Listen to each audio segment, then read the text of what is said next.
Good evening, sir. What if Ice White Shad was never just a movie? What if it was a glimpse into a world most people will never see? A world of power, influence, and hidden rituals. Directed by the legendary Stanley Kubrick, this film has been called many things: art, obsession, a warning. Behind closed doors, far from the public eye, a gathering takes place, masked figures, silent observers, unspoken rules. Kubrick doesn't explain this world, he shows it. And that's what makes it unsettling, because it feels real. Hi everyone, welcome to Conspiracy for Conspirators by DISRAEL. Feel free to subscribe, comment, share, and follow. Today we are exploring 1999 film by Stanley Kubrick, The Ice White Shad, a film that has been in talks for decades. Throughout history, whispers have existed about powerful groups operating in secrecy. Names like the Illuminati often surface in these conversations, and powerful families like the Rothschilds are frequently mentioned when discussing influence and legacy. Families like the Rothschild have denied links with these communities, but the similarities are hard to ignore. Kubrick was known for precision. Nothing in his film was accidental. Throughout history, whispers have existed about powerful groups operating in secrecy. Names like the Illuminati often surface in these conversations, and powerful families like the Rothschild family are frequently mentioned when discussing influence and legacy. Kubrick was known for precision. Nothing in his film was accidental. The masks hide identity but also reveal something deeper, that power often exists behind a disguise. Mirrors reflect more than appearance.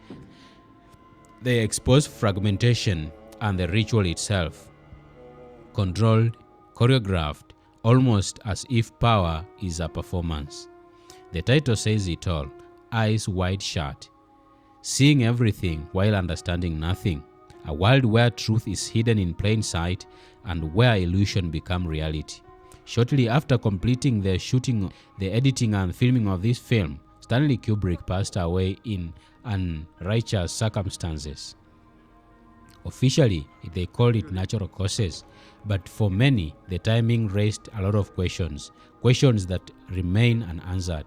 Was it a coincidence, or did Kubrick simply leave behind a film too powerful to ignore? Ice White Shad doesn't give you answers. It leaves you with something far more dangerous: about power, about secrecy, about what might exist just beyond the surface. And once you see it, you can't unsee it. Stanley Kubrick tries to recreate what happened in 1972 at the Rothschilds' mansion, the Illuminati surrealist ball.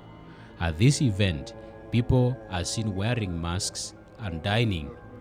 Stanley Kubrick points out and acts whatever happened at this event exactly as it is, and adds humor and more realism to what goes on behind the curtains of power. He tries to explore the powerful people belong to a society that you and me are not part of. This society calls shots from political life, economic life, finance, education, religion, and everything that society sits on.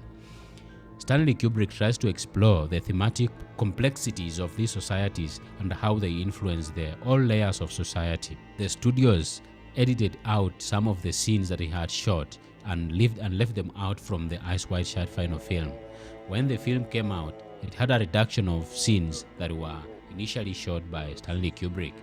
This film raises a lot of questions and concerns to societies and tries to point out what happens behind the curtains of power and what influence and how normal life and society is built. That there are people who call shots from the curtains, and they are not the ones you see on television. People you see on the television and the offices, elective offices, are puppets for the masters who call the shots from the backdrop. From Conspiracy for Conspirators, it was DISRAEL. It's nice talking to you guys. Feel free to subscribe and follow us for more content like this.